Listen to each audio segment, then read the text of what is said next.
सभागृहात विधी अधिकाऱ्यांना जेव्हा एका विषयाच्या अनुषंगाने माहिती घेण्याकरिता बोलवण्यात आलं, त्यावेळी MIDC प्राधिकरणाने महानगरपालिकेचा जो अधिकार भूखंडाचा तो कशा पद्धतीनं बाळगला आहे आणि ते प्रकरण न्यायालयात आहे त्याची इत्थंभूत माहिती आणि मिळण्याच्या अनुषंगाने ते चर्चा चालू असताना विधी अधिकाऱ्यांकडून सभागृहात त्याविषयी चर्चा करता येणार नाही अशा चुकीच्या पद्धतीनं दिशाभूल करण्याचं वक्तव्य केलं गेलं.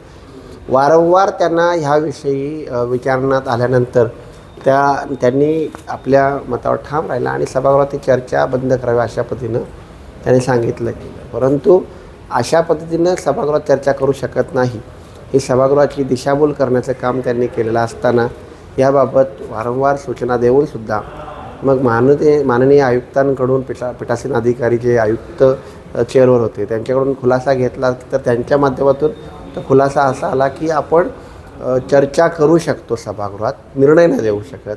आणि त्या अनुषंगाने विधी विभागाच्या अधिकारी जे प्रमुख अधिकारी आहेत अभय जाधवजी, त्यांनी एक प्रकारे सभागृहाची दिशाभूल करण्याचा प्रयत्न केला.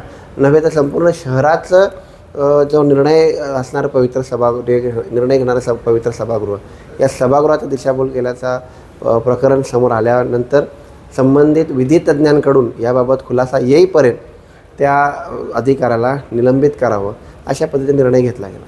पण ह्यामुळे कोणावर अन्याय किंवा जाणीवपूर्वक असा कुठलाच प्रकार नव्हता, कारण अभय जाधव साहेबांना या विषयाच्या अनुषंगाने बोलवलं जावं ही मागणीसुद्धा शिवसेनेच्या नगरसेविकेने केलेली होती, आपण पहा. आणि त्यानंतर सन्माननीय शिवसेनेचे जिल्हाप्रमुख आणि विद्यमान नगरसेवक, ज्येष्ठ नगरसेवक किशोर पाटकर साहेबांनी त्यांना ह्या वक्तव्याच्या अनुषंगाने खोटा असेल तर निलंबित करा असं सुस्पष्ट तिथं निवेदन त्यांनी केलेलं आहे. तर विधी विभागाचे अधिकारी अभय जाधव यांना सभागृहात बोलवलं कोणी, विरोधक गटातल्या नगरसेविकेने. त्यांना निलंबित करावं हा प्रस्तावसुद्धा मांडला कोणी, किशोर पाटकर यांनी. आणि मग त्या प्रस्तावाच्या अनुषंगाने चर्चा होत असताना विरोधी पक्ष असं कसं बोलू शकतं? आम्ही बोलवलंच नव्हतं विधी विभागाच्या. आमच्या मनात सत्ताधाऱ्यांच्या विधी विभागाच्या अधिकाऱ्याच्या द्वेष असता, क्लेश असता किंवा असं काही करण्याचा उद्देश असता तर आम्ही बोलवलं असतं. परंतु त्यांना सभागृहात बोलवण्याची सूचना विनंती कोणी केली? पाटील मॅडम, नगरसेविका पाटील. आपण रेकॉर्ड तपासा. त्यांना त्या बाबतीत सूचना केल्या की आपण दिशाभूल करताय, बघा आपलं निलंबन होईल. वारंवार सूचना करून त्या बाबतीत किशोर पाटकरांनी खुद्द मागणी केली की असं असेल तर त्यांना निलंबित करा. मग ते सत्ताधारी किंवा विरोधकचा विषय येत नाही, हा सभागृहाच्या विश्वासार्हतेचा विषय येतो, सभागृहाच्या पवित्रतेचा विषय येतो. विरोधकाचं काम करतायत, त्यांच्या मनाप्रमाणे नाही झालं तर ते चुकीचं आणि मनाप्रमाणे झालं तर चांगलं असं नाही होऊ शकत.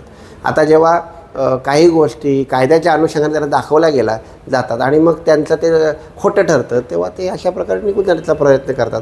आम्ही कायद्याला धरून विधी विभागाच्या अधिकाऱ्याच्या बाबत विधी तज्ज्ञांकडून सल्लामसलत निर्णय येईपर्यंत त्यांना निलंबित करा अशा प्रकारे मागणी केलेली आहे आणि अशा प्रकारे तो निर्णय घेतलेला आहे. आम्ही कायमस्वरूपी त्यांना काढून टाका, निलंबित करा, अपमानित करा किंवा त्यांच्यावर काही खोटे आरोप ठेवा अशा प्रकारचं केलेलं नाही. जे सभागृहात घडले ते सर्व पत्रकार बंधू, प्रेक्षकगृह, अधिकारी वर्ग आणि विरोधी आणि सत्ताधारी सगळ्यांच्या समोर घडलेलं आहे. आणि माननीय आयुक्त त्यांनी स्वतः स्टेटमेंट केलेलं आहे की विधी विभागाचा अधिकारी चुकीचं स्टेटमेंट करतो.